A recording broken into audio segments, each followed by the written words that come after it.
Hi everyone, from me, Brent Graham of goodforthegame.co.za. Welcome to the Stage 19 preview of the Tour de France. Just a reminder, if you do enjoy these previews, please hit the subscribe button and give us a like. It certainly helps the channel a lot. And if you do enjoy your betting, why not subscribe to our free weekly betting newsletter? We mainly cover rugby, but this week may have a bit of cycling in as well because there is no rugby to bet on.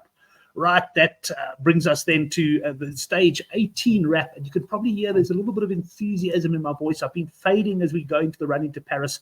But Casper Asgreen, you little beauty, winning at 66-1. Those who followed these previews over the weeks will know that I've battled to get guys into the breaks, let alone get a guy to win the stage. And I was convinced that a strong break would go clear today. I included Asgreen, and I was incredibly disappointed when I saw three riders be allowed off the front virtually at kilometer zero. And it was almost like the peloton was saying, we know this is going to be a sprint finish. And I thought, oh no, Asgreen might be in the break, but he's got absolutely no chance.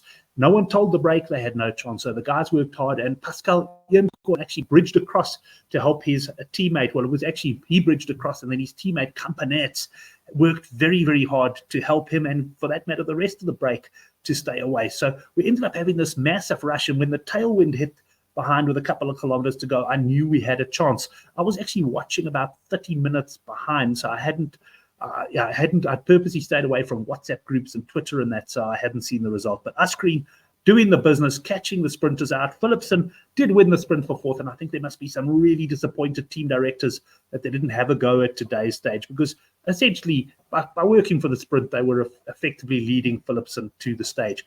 Having said that, one of the reasons they didn't go for it on Stage 18 was because Stage 19 has a better profile for the breakaway. So we'll have a look at that in just a second.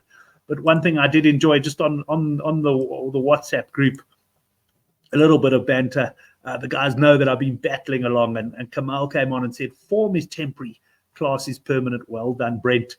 And then, I countered that with even a broken clock is right twice a day, because that's a little bit what it feels like at the moment. But great to have got the winner, and all of a sudden I'm bouncing with enthusiasm, and I'm certainly hoping we can get something more in Stage 19. As a matter of interest, I'm trying a new thing on the recording app that I use to cut out the background noise. So if you do notice an improvement in quality, or if you don't, you can let me know either way. I know that I don't have the best equipment at the moment, and hopefully we'll sort that out for next year.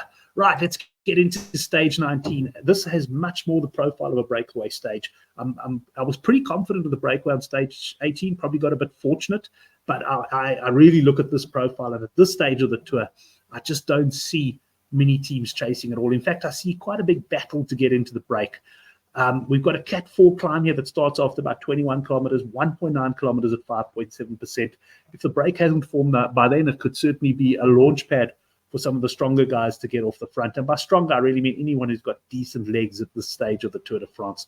We've also then got rolling hills virtually all the way, but it's certainly not the toughest terrain. If this was also a stage in the first week of the tour, I'd say the sprinters teams would be able to keep it in check, although some of the weaker sprinters might battle over this 2.3 kilometer, 5.9% climb, a Cat 3, that by the time you've gone down the descent of that one, you've got sort of just over 20 kilometers of a relatively flat riding left. So we've got a few interesting scenarios that could occur.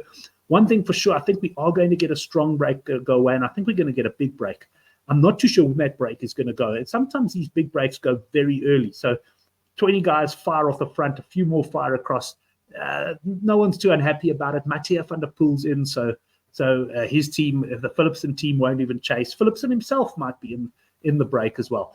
So we'll see. We should get a big break. There might be a battle. There may not be a battle.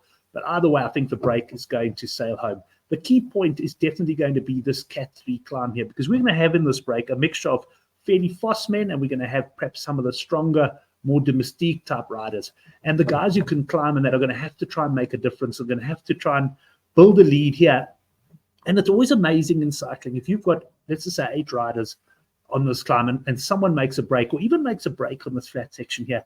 Now he's up against 7 riders, but it's amazing how those 7 riders will look at each other, and that guy who manages to get the lead can quite often go on and win the stage. I think there's a couple of scenarios here.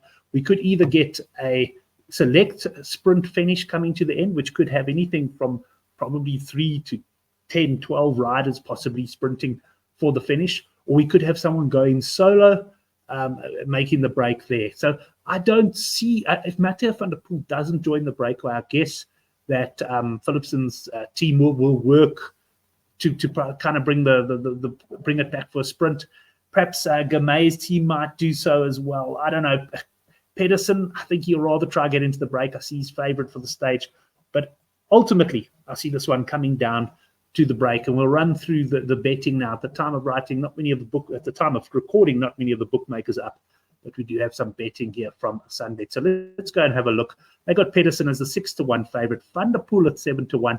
I wouldn't put you off either of these guys, but having hit a 66-1 shot, I find myself leading towards the biggest prices, the bigger prices in stage 19. Philipsen open 5-1. He's on the drift. Yes, it is possible that Philipsen could make the break, but even if he makes the break, and the same really applies to like a Pedersen, and the guys are going to try, and they know they can't go to the line with them. They're going to get beaten. So the guys are going to try and attack them, and other guys are going to look at, say for example, Pedersen's in a group with 6 others, or Philipsen's in a group with 6 others, and someone attacks. The other guys are going to look straight at them and say, no, we're not tagging you. We're not dragging you to the line. You can close that gap. So it's actually not going to be easy for these guys, in my opinion, to win the stage. Magnus Cort, haven't seen much of him, but this is certainly a good stage for him as well. Niels Pollitt, well, what great legs he showed today. He nearly closed the breakdown single-handedly in that final stretch. He's 20-1. He must have a chance as well. But I'm going to go for some bigger prices here, and let's bring them up. The first guy I'm going for is half a unit on Aaron Buru, the Movistar rider, at 40-1. Movistar have not had a great success, and let's just go back to the profile here. But he certainly, I think, saved himself for today. I was on him at 250-1 in the stage 18 stage. I think he saved himself for stage 19. He's climbing very well at the moment, and he's a pretty quick finisher as well. I mean, I wouldn't fancy him in a sprint against Pedersen, but against a lot of other groups, I'd fancy him, and I think he's the type of guy who might even try and go clear on the final climb. So I'm going Aramburu at 40-1. I'm then going Turgis. He's the teammate of Peter Sagan. I did consider Sagan, but he just hasn't shown me any legs yet.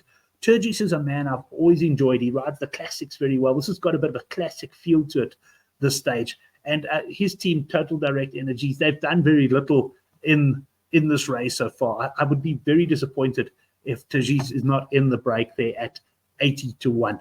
Let's go on. My next picks. Kwiatkowski, he's already won a stage, of course.